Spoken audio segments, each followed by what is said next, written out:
Bonjour. Tellement heureux d'être avec vous pour cette visite synodale. Et à vrai dire, je ne sais plus très bien qui visite qui. J'ai l'impression, avec les différentes rencontres déjà faites, d'être visité par les paroles entendues, par les choses vues, être visité plutôt qu'être visiteur. Alors je suis très heureux aussi de vivre ces cultes et ce culte avec vous et surtout avec lui, notre Seigneur, car en sa présence, tellement de joie. Et je voudrais partager un coup de cœur ressenti à la lecture d'un texte de l'Évangile. Oh, ce texte est riche en événements, mais il y a un verbe qui m'a littéralement enchanté. Et c'est cela que j'aimerais partager avec vous. Nous sommes au chapitre 5 de l'Évangile de Luc, des versets 1 au verset 11. Et voilà qu'il va se passer quelque chose d'incroyable. Et j'ai juste un tout petit souci mais voilà, c'est arrangé, avec ma tablette. Mais avant de lire ce texte, je voudrais que nous prions ensemble. Je vous invite à prier. Ô Dieu, tu es notre Dieu. Et notre âme a soif de toi. Aujourd'hui, à nouveau, nous voulons ouvrir la parole en ta compagnie. Que ton esprit nous éclaire afin que nous comprenions ce que tu veux nous dire, car ta parole est vérité. Conduis-nous dans la vérité de ta parole. Oui, conduis-nous. Alors nous serons dans la joie tout ce jour.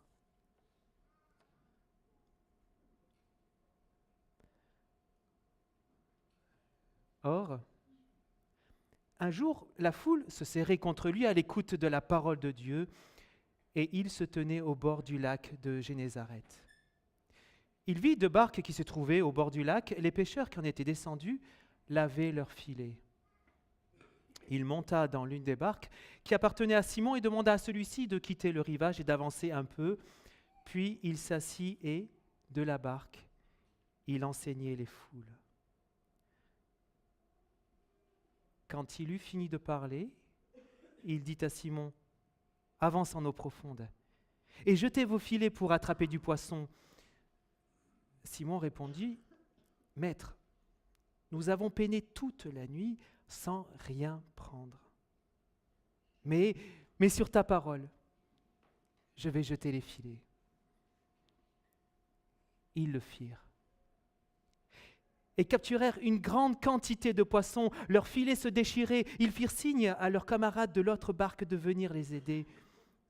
Ceux-ci vinrent et ils remplirent les deux barques au point qu'elles enfonçaient. À cette vue, Simon-Pierre tomba aux genoux de Jésus en disant « Seigneur, éloigne-toi de moi car je suis un coupable. » C'est que l'effroi l'avait saisi, lui et tous ceux qui étaient avec lui, devant la quantité de poissons qu'ils avaient pris.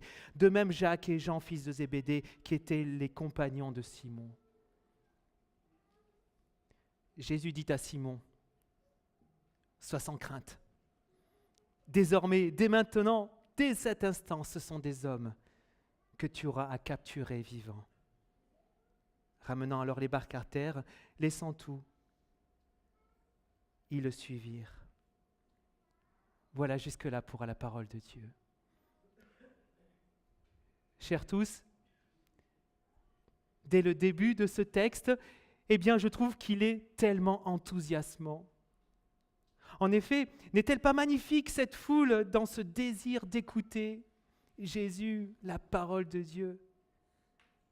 Cette foule me fait rêver. Aussi les foules marseillaises pouvaient être aussi empressées à venir dans les églises, disait un vieux prêtre d'une paroisse sur le Vieux-Port.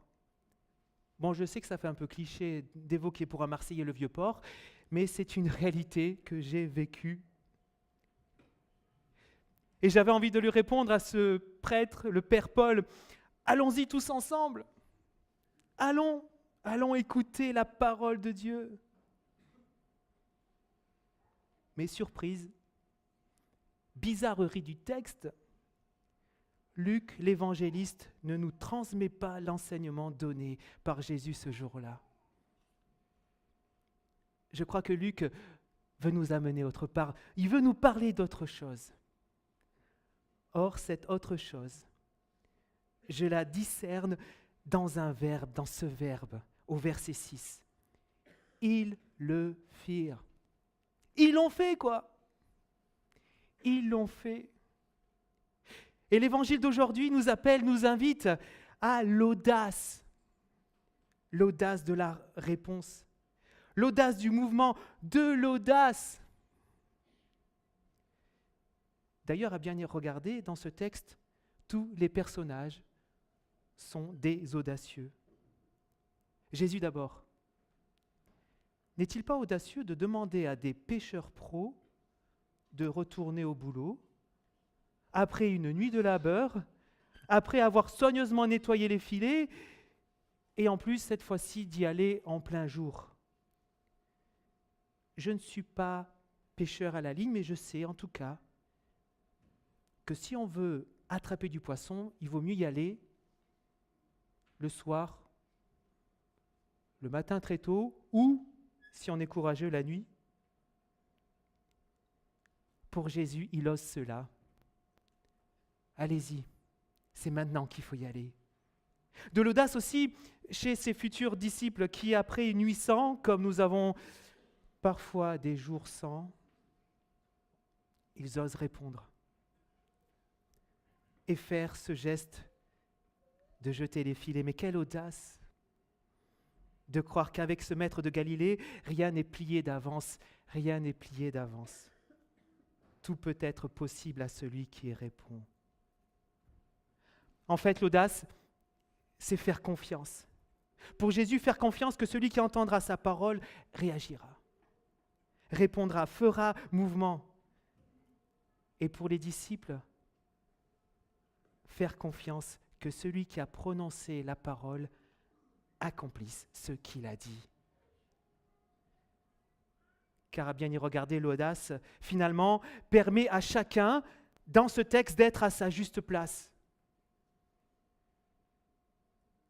Dit autrement, l'audace laisse à Jésus montrer qu'il est le Seigneur. Il est notre Seigneur et c'est lui qui agit. Puis pour le croyant, l'audace, c'est simplement répondre, accueillir tout ce qu'il a en réserve pour nous. L'audace, ce jour-là, a permis aux pécheurs de contempler, de découvrir, de voir Jésus comme leur Seigneur. Alors quelle audace pour nous aujourd'hui? Quelle audace le Seigneur voudrait nous entretenir? Inspiré par ce texte, j'aimerais vous proposer 4 pistes. D'abord, l'audace d'arrêter d'être au bord. Vous savez, d'être sur la rive, un peu en marge, spectateur. Chacun nous le sont quand même, chacun nous laissons des dossiers en souffrance. Et particulièrement ceux qui concernent Dieu.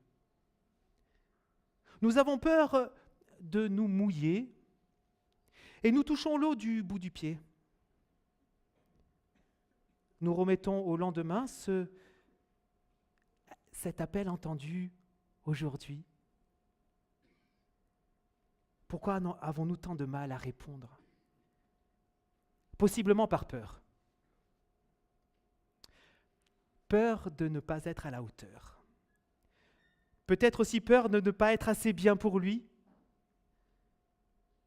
Eh bien, ce texte est bienvenu pour nous si nous avons peur. Car ce texte nous dit et nous redit, être audacieux, c'est commencer par se sentir pauvre. À l'image des pécheurs ayant vécu une nuit sans succès. Mais c'est dans cette attitude-là de pauvreté que nous pouvons laisser Jésus nous montrer qu'il est le Seigneur. Alors, comme le dit le texte, soyons sans crainte. Mouillons-nous. Devenons ambitieux et audacieux. Et contemplant combien lui est grand. Deuxième piste, audace de faire équipe. Nous avons affaire à une bande d'audacieux. Et ce texte est vraiment une affaire d'équipe, des pêcheurs qui jettent ensemble les filets et un Pierre qui appelle les autres, venez, venez partager avec nous, venez partager le miracle offert. Équipe qui entre ensemble dans la mission, mais chacun a son rôle. Je vois là une espèce de complémentarité, il y en a qui ont jeté les filets et d'autres qui sont venus les aider à ramasser. Ayons cette audace de former des équipes complémentaires. Troisième piste, audace de prendre du temps avec Dieu, temps de prière, temps de méditation, temps de laisser une parole faire son chemin à l'intérieur de nous-mêmes. Temps de laisser ce qui nous encombre, laisser ce qui nous encombre et suivre Jésus. Aurons-nous l'audace de faire du temps notre ami? Enfin, audace de rejoindre les autres, avec ce désir à la fois de créer mais aussi de vivre du lien. Pouvons-nous vivre sans relation? Je ne le crois pas. Et Jésus nous montre l'exemple. Il, lui, a tant désiré vivre le lien avec nous. Il a tant désiré vivre la relation. Il a tant désiré qu'il a quitté son Père pour venir nous rencontrer. Il l'a fait. Il a pris ce temps, il a pris ce risque pour nous rencontrer. Aurons-nous cette audace, chacun, d'aller vers l'autre, nos voisins, nos amis, nos collègues, et créer, vivre le lien avec les autres? En méditant ce texte, je me suis dit, mais pourquoi l'audace est-elle si importante? Parce qu'ici, et le texte nous le dit, ici il s'agit d'une mission de vie. Sauver des vies. Ce sont des hommes que tu auras à prendre vivants, proclame Jésus à Pierre. De fait, cette audace-là, Dieu nous la demande pour le monde, en vue de la mission. Mais peut-être nous avons encore un peu peur. L'humain est celui qui reçoit, dit la parole. Et Dieu aime tellement les humains, il désire tant changer des vies qu'il est prêt à offrir à chacun plus d'audace, si nous le lui demandons. Les disciples, dans le livre des Actes des Apôtres au chapitre 4, prient le Seigneur. Et ils demandent en particulier une chose, donne-nous la liberté. On pourrait traduire, donne-nous la hardiesse. Eh bien, j'ajoute, donne-nous l'audace de pouvoir parler de toi. Et si c'était simplement ça que le Seigneur attendait de nous aujourd'hui? Juste l'audace de lui demander un peu plus. Merci. Alors, je nous laisse ce petit défi. Pour ce jour, de ce début de semaine, d'abord, de relire ce texte, le laisser faire son chemin en nous. Puis, demander à Dieu, viens Seigneur, donne-nous de l'audace, celle que tu désires offrir à chacun, cette audace pour changer le monde. Alors nous contemplerons tes actions.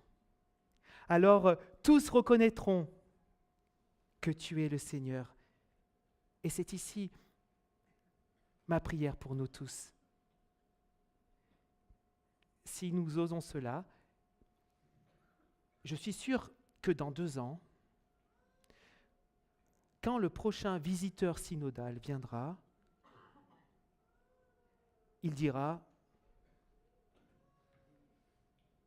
ils l'ont fait. They did it.